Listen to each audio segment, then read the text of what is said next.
Sioux Area Metro, and the company that manages it for us did a great job. Had a couple of fairly minor areas that needed to be looked at, but nothing serious at all, and came out with a very, very good report. Last one was on the Great Plains Zoo, and that was again a very favorable audit, and nothing serious going on there that our auditors found. In fact, everything looked very, very good. Last, or not last, but then we approved some travel for Mr. Rich Oaksall to go to the Mid-American Intergovernmental Audit Forum in Overland Park, Kansas. And so this is something that he does almost every year, but picks up something new and CE credits and does some networking, et cetera, while he's here.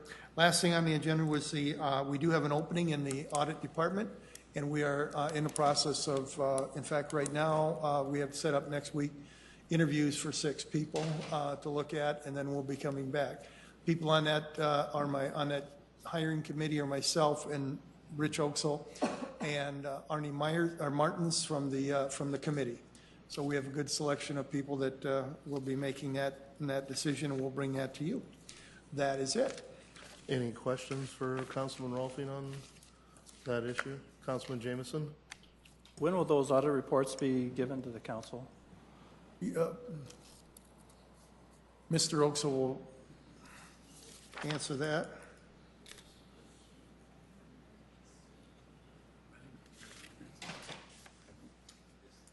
Rich Oaksall, Internal Audit Manager. It'll be October 13th for the zoo and the Police Crime Lab, and then on the 19th, I think is a Monday, for the transit. There's also a report on the Dog Days program, so we thought that'd be the transit meeting. So the one on transit would be the following week. The following Monday, and we did that to coordinate it with the planning and SAM management is giving a report on that pilot program the same day, so we thought that'd be a good time to do the transit audit report also, because everybody will be there to answer questions on either report. So, thank you.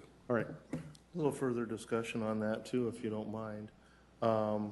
Also, part of that, if you would, Rich, part of that was a discussion on the rates.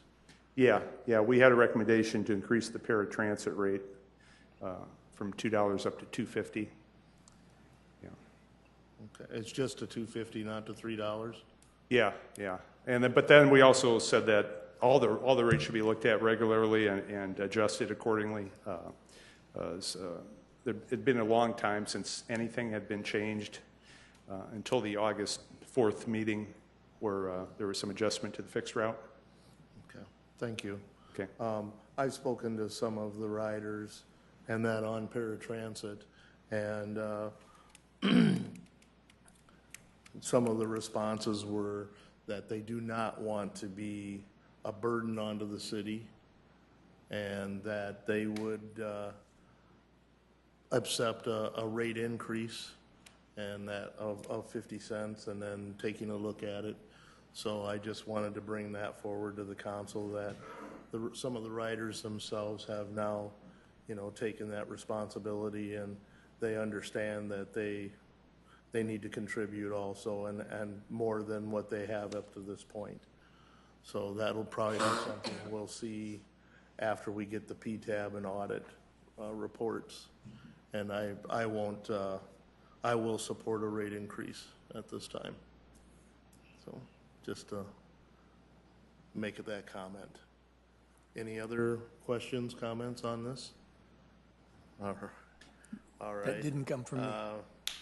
Next item on the agenda was Urbanized Development Commission meeting on September 17th. And Councilman Rolfing will give us an update on that also. We did a number of things. Good meeting. Coordinated Public Transit Human Services Transportation Plan Annual Progress Report was given by Amber Gibson, and it was approved. The city of Crooks T all asked for letters of support so they could get TAP funds from the federal government. I'm not exactly sure what TAP means, but it's what they stand for. But it is some funds that are made available to the smaller city or to the cities that they can use for sidewalks and that kind of thing. And so that's what they're going to do there. The USD Discovery District needed a letter of support with what they're planning on doing to ask for some funds also to complete some roads up in that area so that they can expand their business park, and we approved that. The Citizens Advisory Committee member, there was an appointment, needs a new member, and one was appointed. And then we did a first draft of the Go Sioux Falls 2040 Long Range Planning Transportation Plan. It was informational only for us, but it's quite a plan that they've got together for between now and 2040, the 25-year plan of where the transportation, the sidewalks, the bike paths, all the things like that are projected to go for the next 25 years. So that will be, they've already had one public hearing on it last Wednesday, I believe, or Thursday, and they'll be having at least one or two more before it comes to us for final approval. That was it. Any questions for Councilman Ruffing on that issue? All right, we'll move forward. Next, we have City Council open discussion. Anything for open discussion? I see none. Oh, Councilman Kiley. I would just, we had all received the results of the free bus rides for kids here recently, and I had requested Sam to give us a comparison of 15 and 14. While there's a number of variables that we have to consider in there, number one, we got off to a late start. I think by the time we actually implemented the program, much of the month of June was already behind us.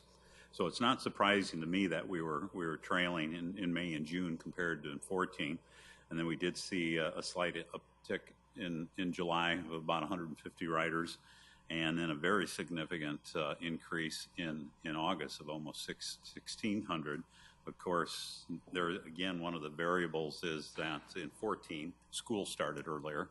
So I think it's encouraging enough that continuation of the program is a wise idea. And I know that I had received, and I'm assuming that some of you had received comments at the end of the 2015, but one of my favorite was from a 9-year-old, and I'm just going to read the quote. We liked it, and this is coming from the aunt of a 9-year-old. We liked it. It made the child feel more confident, and she could get around town. She had never ridden a bus before. She took all the route maps to her dad, and then she said, now my poppy and I can ride the bus and not have to worry about the truck breaking down or buying gas. She thought it was neat to be able to hold up her arm for the bus to stop. And as an educator, longtime educator, I mean, that was one of my goals, was to educate individuals on how to use the bus, and especially at a young age like this, and to ingrain that in them, and hopefully carrying on to the rest of us too, because as the city gets bigger, I mean, transportation issues are just going to become more complex, and I think mass transit would be one of the logical answers and one of the ways that we need to move. And starting at this young age seems like a good way to do it. So, thank you. And Councilman, just to add to that, when I saw that email, I did pass it to staff. They are working with Sam to do a full presentation, and that will be on the 16th? No? 13th. 13th? It's actually October 19th.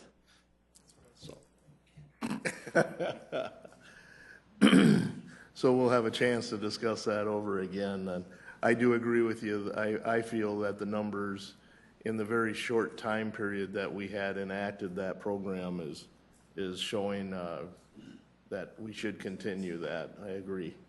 Okay. Any other items for open discussion at this time? Well, then we will move to our presentations. First presentation will be our monthly financial report. Director Turbach will give us the exciting news.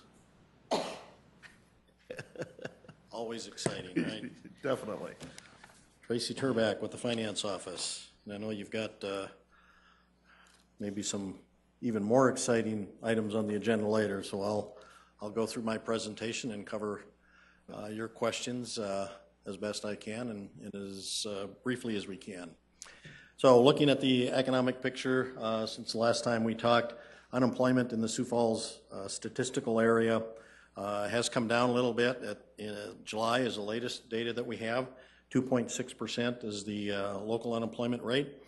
And you can see on the graphic, the red line there, we're really right kind of smack between where we were in July a year ago and 2 years ago.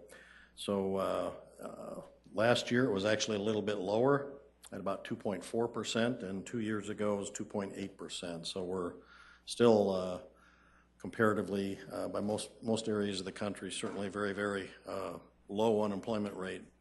Looking at the employment numbers, even though unemployment is a little bit higher in terms of percentages this year than last year, the number of people working in the MSA has actually increased almost 1,800 since last year in July. And going back 2 years, that increase tallies up to almost 5,300 more people working in the Sioux Falls area. So certainly very strong employment numbers from the local economy. Building permits, sounds a little bit like a broken record, but we every month we talk about this, and it's just going like gangbusters. We continue to see a very high level of construction activity through August. We've issued a little over $502 million in building permits in 2015. During that same eight-month period of time last year, it was just under $396 million. So that's an increase of more than $100 million in construction activity permitted in the first 8 months of this year. That's more than a 25% increase. So we continue to see a lot of construction being permitted. Looking at our sales taxes, first our general city sales tax. You can see over the last 12 months, we've grown at 6.5%. That's down about 0.4% from where we were a month ago, so that's cooled off a little bit just recently, although as always, I would caution not to read too much into any 1 month's worth of data. It really is important to keep our focus on the longer term trend. And you can see a year ago and even 2 years ago, we were coincidentally growing at 6.4% at both those points in time. So we're really very, very close to where we were a year ago. It's interesting to note in 2013, in August, we were at 6.4%. By the end of the year, we were growing at 8%. Last year in August, we were growing at 6.4%, and at the end of the year, that growth rate had moved down to 5.1%. So where it goes this year from 6.5% in August to the end of the year really is hard to predict. I'm not in the business of making those kind of predictions, but we will certainly continue to monitor that very closely. Looking at our entertainment tax, the growth there just continues to be amazing. It's ticked up slightly from the number I reported a month ago or last month. It was 9.9% a month ago, and now it's growing at 10% over the last 12 months. So that's just a phenomenal rate for our entertainment tax sales. So certainly a lot of discretionary dollars rolling around in the local economy, and people are spending those dollars. Lastly, we'll look at a snapshot of the general fund results through August. The revenue year to date through August, we've recognized $86.8 million compared to $82.6 a year ago. It's an increase of about $4.2 million, or about 5.1%. So our revenues for the first 8 months of the year relative to the first 8 months of last year have grown a little over 5%. In relation to the budget, we've recognized 60% of the revenue that we budgeted for this year, and that's exactly where we were a year ago as well, 60%. Looking at the expenditure side in our general fund, year to date, the city's expended $92.7 million. Last year, that was just over $89 million, so our spending is up $3.6 million in the general fund, or about 4%.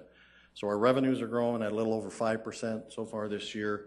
Our expenditures at 4%, so that's certainly not a bad place to be.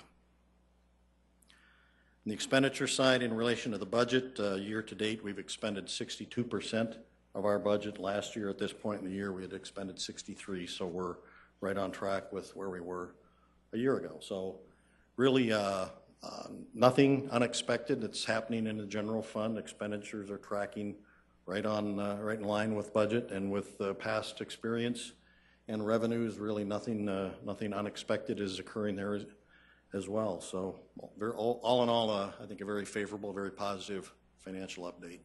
With that, I'll answer any questions you folks have. Questions for Director Turback?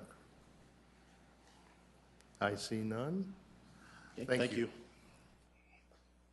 Next on the agenda will be Ultimate Fighting Contest or Exhibitions Ordinance.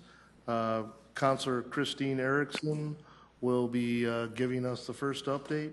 We also have Jennifer Staley, who will join us via conference call.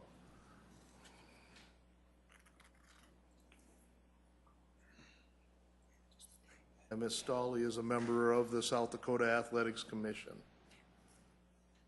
Good afternoon. Just get my notes out here. Good afternoon, Council. Christine Erickson. Feels different being on this side, so it's kind of fun.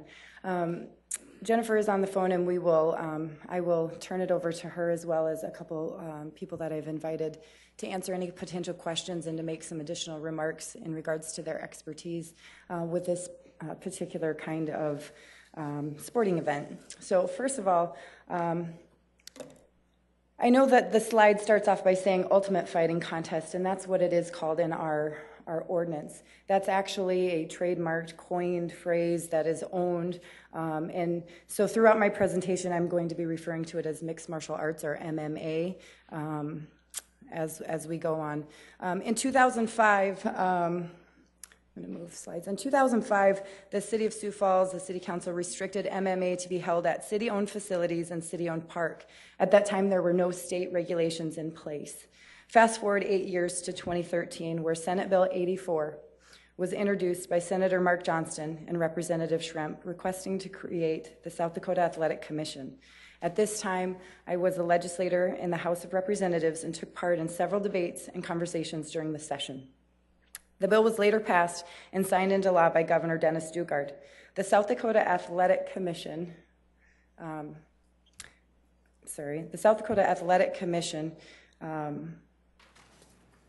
lost my spot. Their mission is to ensure the safety of all participants in kickboxing, boxing, mixed martial arts competitions through the enforcement of statutes and rules to regulate such events. Thank you. You want to go ahead and do it for me? Thanks. I'm just going to go over just some highlights as far as what the South Dakota Athletic Commission does in a nutshell, just to highlight that. All mixed martial arts, MMA, boxing, kickboxing competitions will be subject to the approval of the South Dakota Athletic Commission. All competitors, promoters, managers, and other participants must properly be registered or licensed with the Commission prior to participation in a competition. The state regulations at a snapshot also continuing. Emergency medical personnel must be on site and one physician registered by the Commission at ringside. Prior to approval of a contest, the promoter must file with the Commission proof of adequate insurance for the protection of the contestants, officials, and the attending public in the amount of at least $1 million.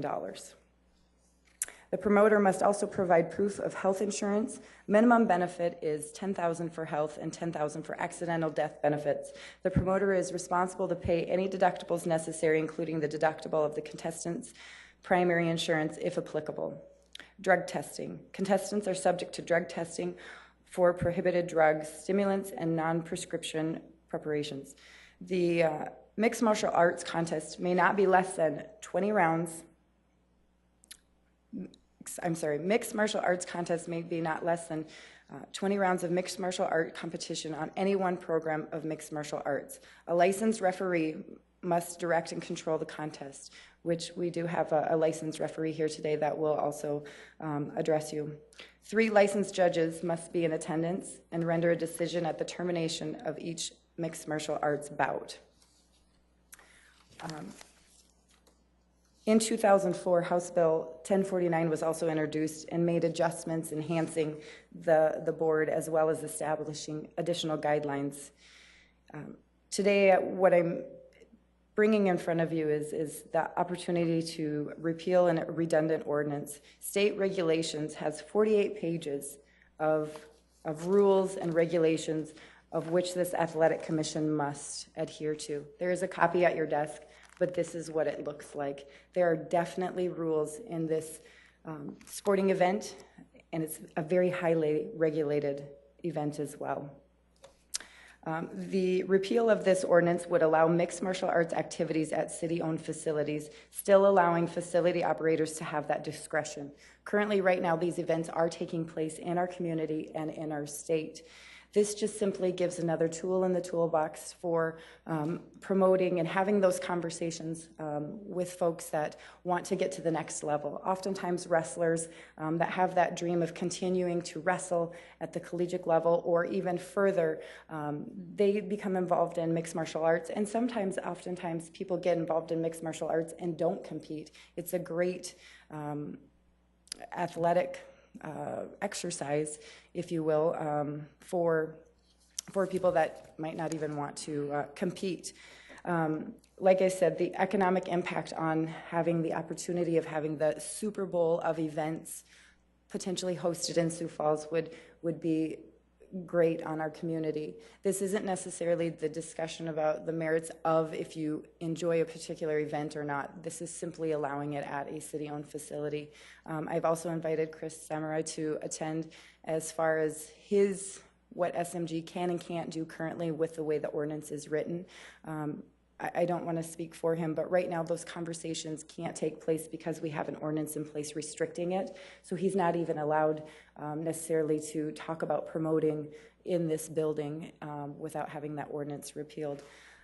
At this time, I do have Executive Director of the South Dakota Athletic Commission, Jennifer Stolle, on the phone to make additional comments, as well as then Tom Alstop, a certified MMA judge, will also like to make a few comments. I've got tons of research, tons of more information I can certainly go over, but I wanted to keep it as simple as possible for you at this time and answer any questions that you might have. Jennifer, are you on the line? I am, Councilwoman, yes. Thank you, Jennifer. If you'd like to maybe just highlight in your time as the executive director kind of what your responsibilities are, what it looks like when someone wants to have a bout, and what the procedure is that comes before you. Absolutely. Good afternoon, everyone. My name is Jennifer Stolle. I serve as the executive secretary for the South Dakota Athletic Commission. The commission is made up of 5 appointees that are made by the governor, and as Councilwoman Erickson said, in 2013, the law was passed establishing the Athletic Commission in its current form. The commission was appointed, and in 2014, that commission brought forward some additional language and statutes that have now culminated, I believe, in the package of rules and statutes that you have in front of you.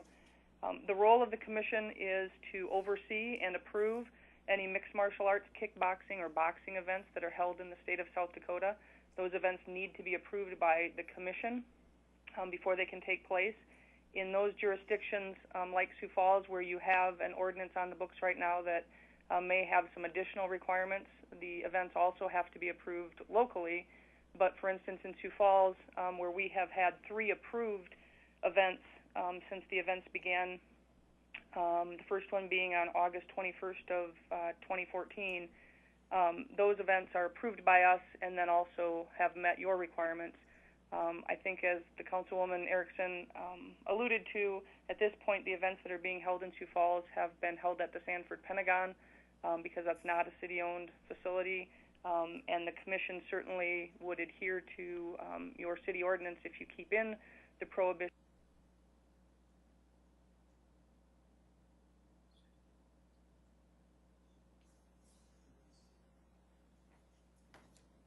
Jennifer? I don't know if we lost her. Try recalling her.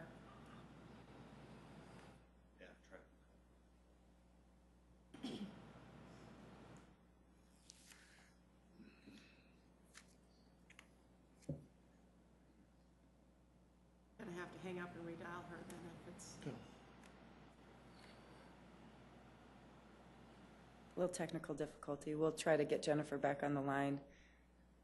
Why don't you go ahead and continue, and then Okay. if we can get her back on the Until we get Jennifer back on the line, I'd like to turn it over to Mr. Allstott, who is a licensed referee, and I would like him to just kind of talk about what he's gone through as far as being required to be licensed, what maybe some of the fees are, and what he has seen with MMA and how it's changed over the 10, 15, 20 years over time.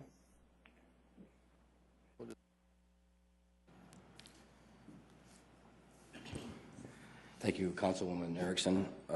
My name is Tom Allstott. I'm actually a licensed MMA judge for the state of South Dakota. Sometimes the word certified comes up too, although there really isn't anything nationally that I guess qualifies for one place that you become certified at. But if I, maybe 30 seconds just to tell you my background, who I am, I guess why I'm standing here today. I'm born and raised in Sioux Falls, on 3rd and Dakota. It's literally 7 blocks straight up the street. As you can tell by my size, I'm not very tall, so I learned at an early age that football and basketball probably weren't going to be my sport of choice.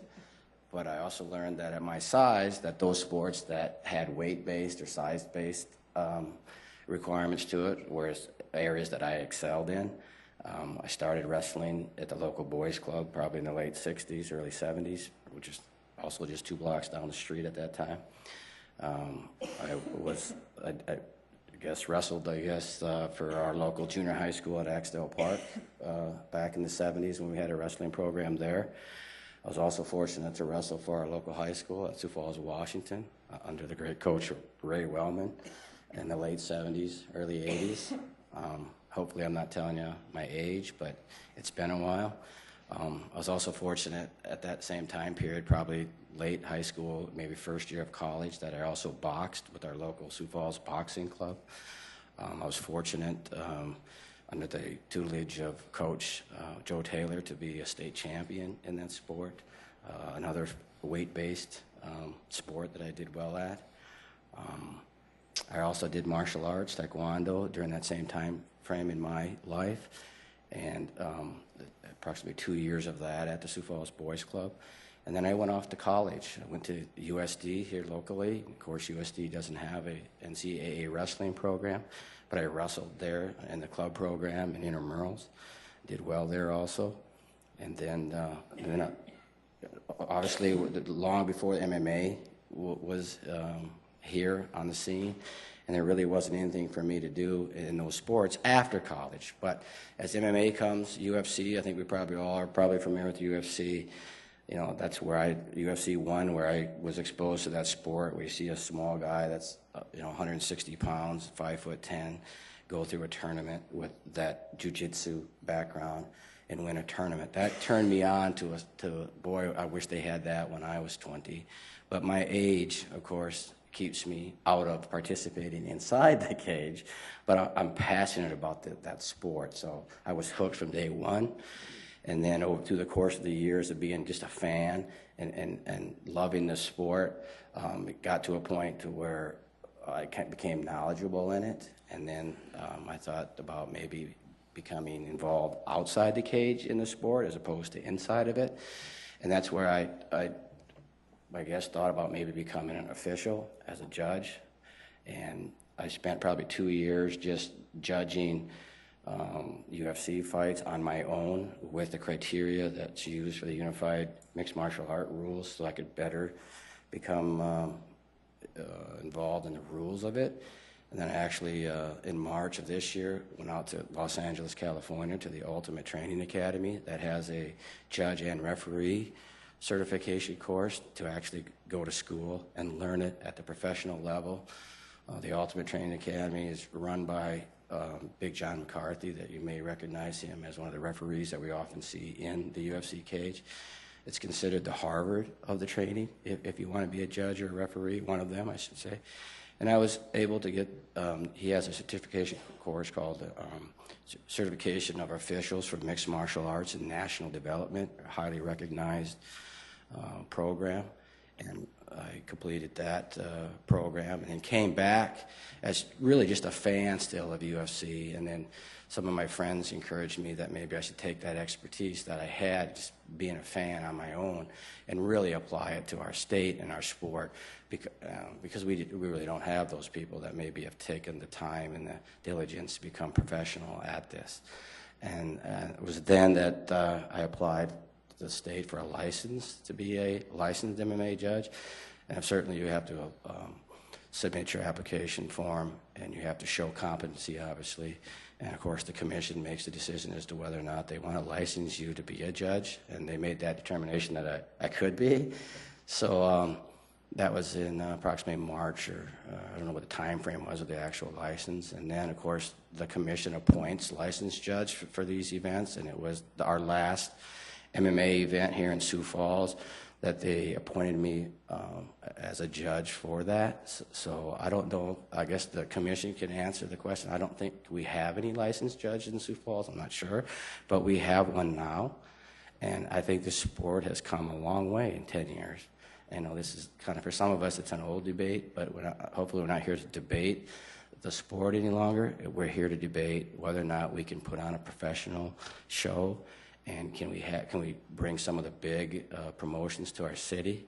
I know Councilman Jameson kind of tasked us about a year ago that said, listen, do it professionally, be professional, and then we'll book it. And I think some of us took that to heart. We went out and we trained ourselves better. We went to school. You know, some of our referees have gone to the academy. So we're a different, I guess, sport today than we were 10 years ago. So I'm here, I guess, if you have any specific questions as it relates to judging an MMA event, and I guess what that involves. And if I could, I don't know if he's on the agenda today, but we have Bruce Hoyer here, just off to my left, who operates an MMA gym in town. And for those of us in the sport, we know him. But if you don't know this sport, Bruce is a world champion in grappling. We have a world champion in our town that if probably Bruce walks down the city sidewalk, nobody would even know that. But that's how far we've come in our community in this event, because this council has tasked us to be more professional, to go get the training and do it professionally, and then we'll book it. So I guess that's just a quick synopsis of where I came in my life to standing in front of you today. Any questions for Mr. Allstott? Councilor Urfenbach. Thank you.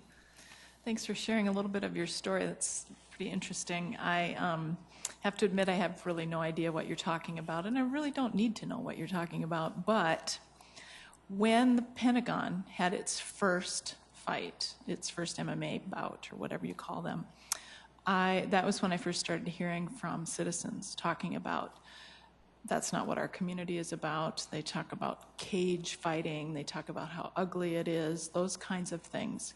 Can you talk to me about what this fight might look like? And is there really a cage involved? And why is that? Can you just give us kind of a flavor of what it's like for those of us that don't understand what you're talking about? I think maybe I'm a good example in our community for that. As you recall, growing up as a child, I wrestled, I boxed, and I did mixed martial arts. But there was no program where you can do all three of those in the same sport. And I think that's where that starts is as UFC 1 came about, we had a family that teaches jiu-jitsu in California that thought, hey, I wonder what sport of all those combat sports, if we could call them that, is better suited when you all get in together. Is wrestling better than boxing? Is boxing better than grappling? Is grappling better than martial arts, jiu-jitsu? And that's, I think, where that comes from. So we have, if you can think about it, we kind of have elements of a lot of sports in that venue, in that you can be, really, you come from a wrestling background, you have to kind of learn the other ones. But we have three basic, I think, sports that are combined into one. We have the wrestling or the grappling element of it. We have the martial arts element, which could be taekwondo or jiu-jitsu or kickboxing, if you will. And then we have basically the boxing element of that, which is the striking, which I think some people may find probably harder to accept when you see it. But it's really nothing more than a boxing. There are rules of how you can do it, where you can strike, just like if you were to do it as a boxer. So the easiest way to explain it for somebody that maybe doesn't know the sport is we just have 3 sports: boxing, wrestling, and martial arts. And you can do any of those in that mat, on the mat. They're not always in a cage. I think the cage is just a marketing concept to it's easier to control as you get to the side of the edge of the mat, if you will, that you don't fall off, you don't fall through the rings. So I think you can have mixed martial arts in what we would consider a boxing ring, and you can have them on just what we would consider a wrestling mat. Bruce is an expert when the sport that's just focused on what we probably think is a wrestling mat, the grappling element.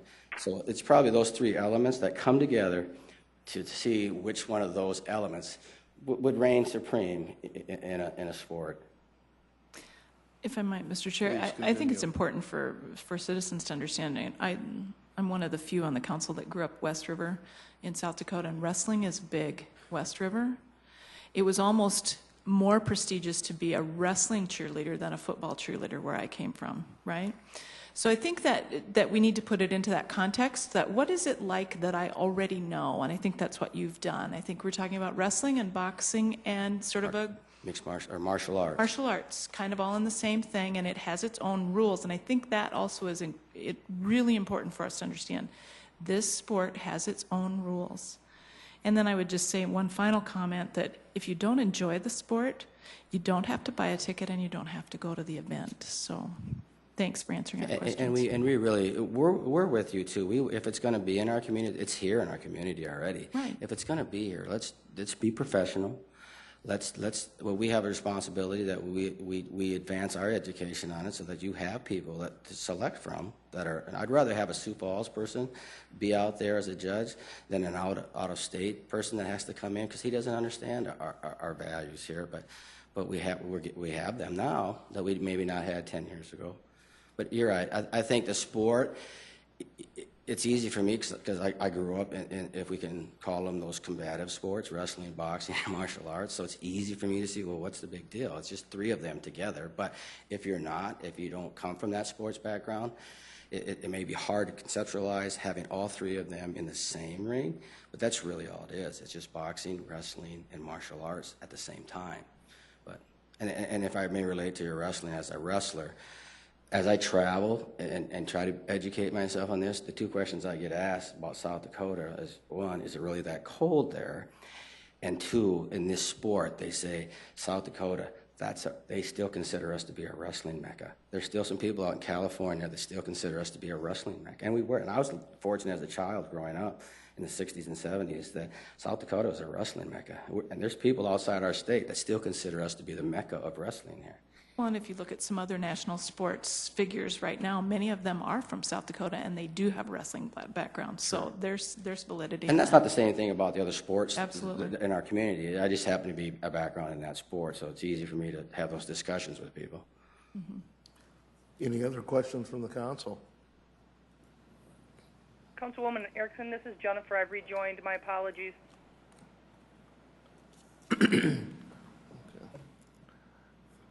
Thank you, Mr. Allstott. Thank you, Jennifer. I know we kind of got cut off midstream, and Mr. Allstott had explained his background of kind of where he's been and how he's gotten to where he is today in the sport. And then there was also a question by Councilor Erpenbach. I don't know if you had anything you wanted to add, or if maybe the council has any particular questions for you and what your role is in regulating this sport. Yeah, I'll be brief and make up for lost time, because I think Tom has given a good platform. I think it's important for your council to know that the Athletic Commission regulates and ensures the competency and fitness to participate of everyone who's involved in one of these events. So fighters have to be licensed by the commission. They have to meet physical requirements.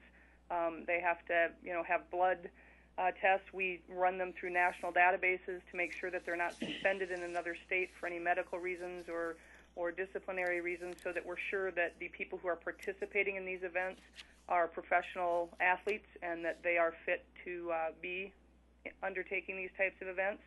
Same goes for the promoters who are putting on the events. There are a number of requirements, and I think you alluded to some of them when you opened up the meeting, including fees and insurance requirements. In some cases, we require bonds to make sure that the people who are bringing these events to different towns are financially responsible for the event that they're putting on and the participants that are being part of the event. And then the commission is on site for every event that it approves. So we always have at least 2 commissioners at the event to make sure that our rules are being complied with. And at any time, the commission has the right to stop the event, whether that's for not following our rules or not having everything in place before it's time for the event to start, or in the case of fighters, if they're not participating in the way that they're supposed to participate in. So I think there's a number of safeguards, both for the participants, the public, and the venues where the events that are approved by the Athletic Commission are taking place.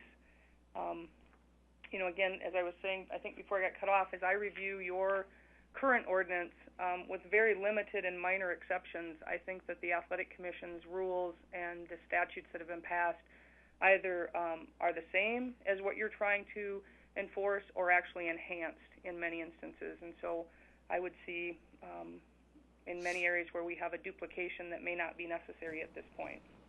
There have been 7 total events, just if the council's interested, since July 1st of 2014.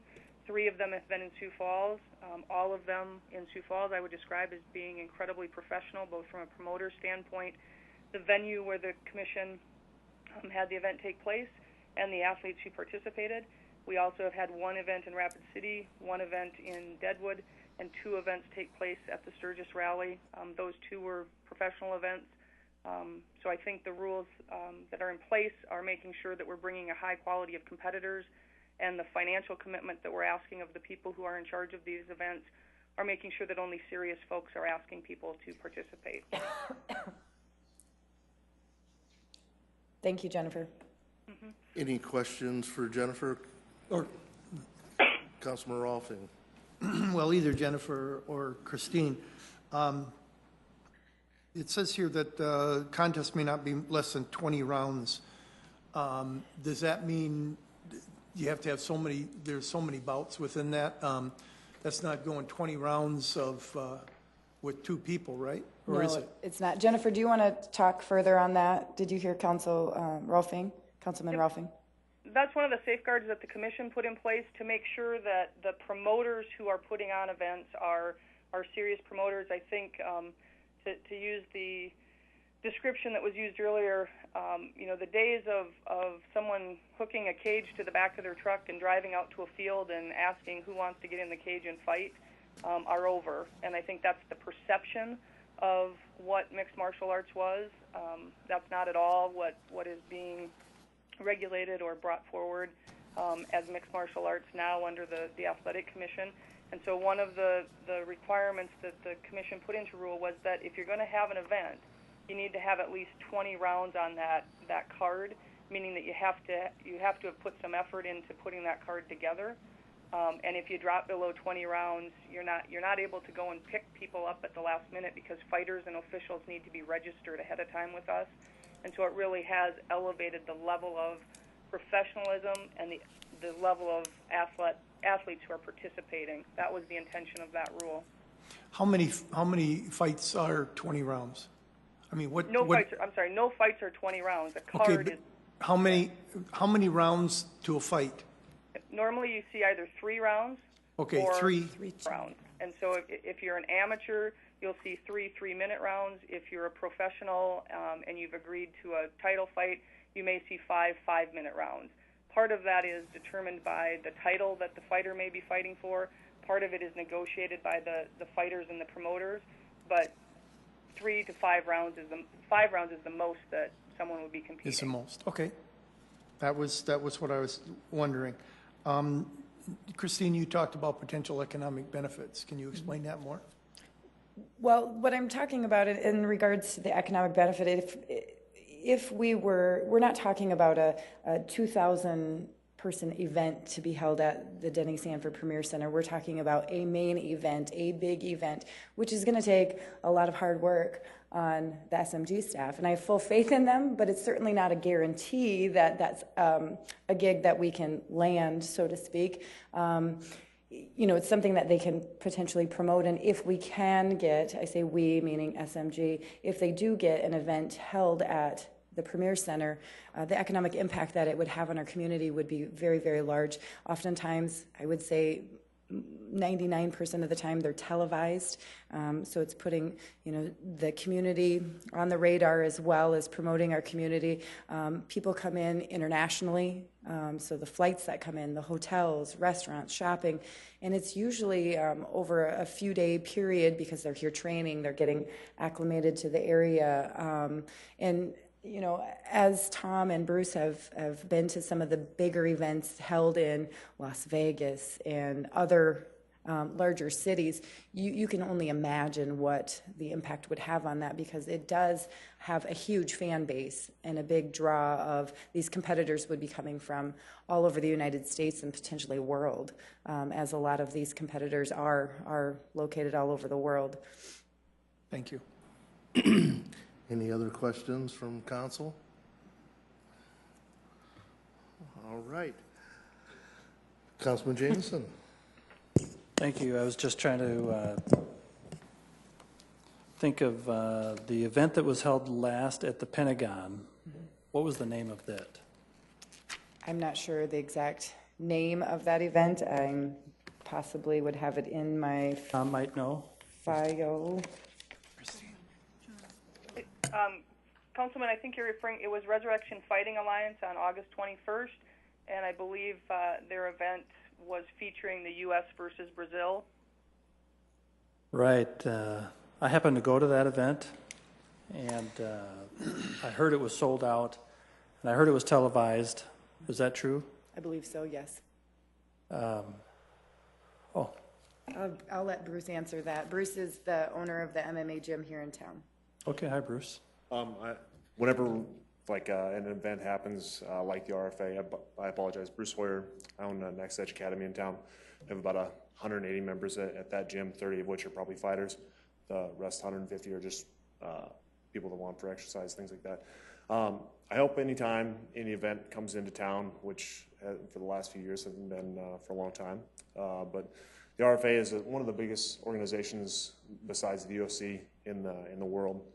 The three biggest events that they've had have all been at Sioux Falls, and so that's why I'm really surprised with the Sioux Falls as a whole, that they've kind of rallied around this sport. And I believe the last time it was probably close to 4,000 that they sold at that Pentagon. I believe they've pretty much sold out every single time at that, and I know the RFA plans to have more events there all the time, just because that's their, whether they go to LA, Kansas City, wherever throughout the U.S., that's their, for the most part, their biggest show.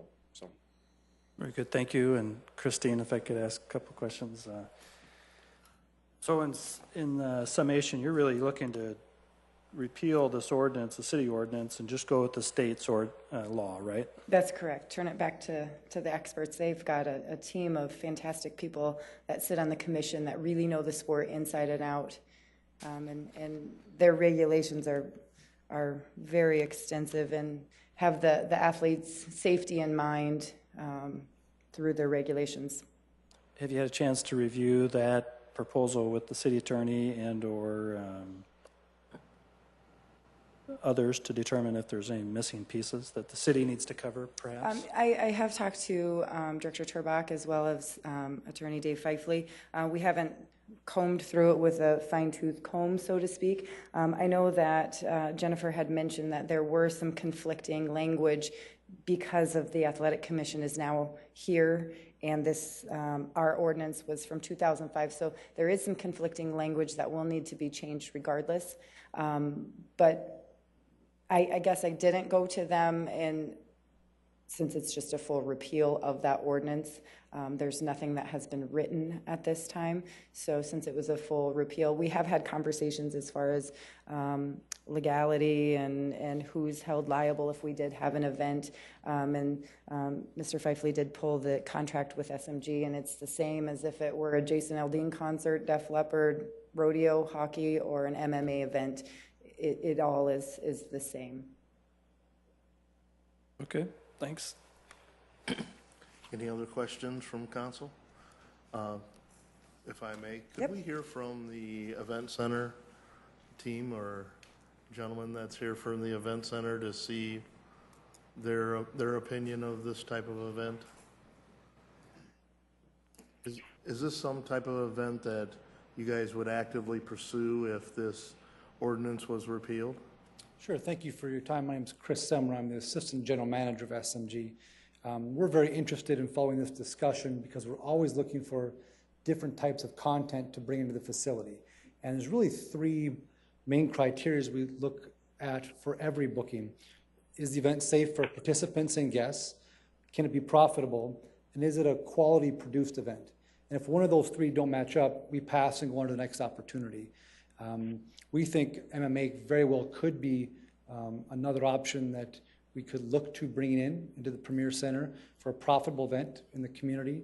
In my former job in North Dakota at a venue, I walked through the same conversation they had when their state board formed a commission and started sanctioning fights, and we hosted multiple fights at the venue I came from before as well. So I've seen the positives as far as the impact it can have not only on the facility but on the community.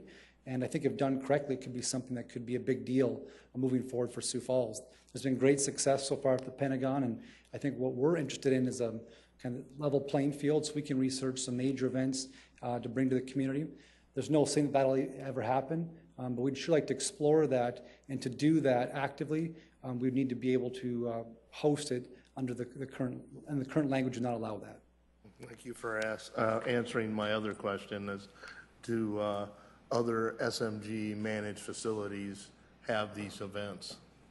Yeah, across the country, it's very mainstream now, and venues, I mean, I don't know how many states don't allow it currently in their state or their communities, but it's very mainstream, and they fight very hard for these events because of the impact they can make, and to get a pay-per-view one that was mentioned earlier, those would be home runs. Now, it might take years to cultivate the foundation for that, but I really do think it could be a big thing for the venue and for the community. Okay. Thank you very much. Thank you. Any thoughts, comments, Councilor Offenbach? Just a timeline question, you know, what's your plan, Councilor Erickson, for this proposed repeal? The proposed timeline that first bringing it in front of you as an informational, because it is somewhat of a misunderstood sport, and so we wanted to educate you on what the ordinance does and where we are today and how far it's come. So the next step would be first reading would be October 6th is what I plan to do, with the second reading either October 13th or October 20th, depending on if, you know, I would suggest the 13th if the council would seek having a week delay in there for public testimony. I would be fine with that as well. So October 6th would be the first reading. And if I may count, Mr. Chair, there's only one state that currently bans MMA altogether, and that's the state of New York. And they're currently looking at making some changes right now.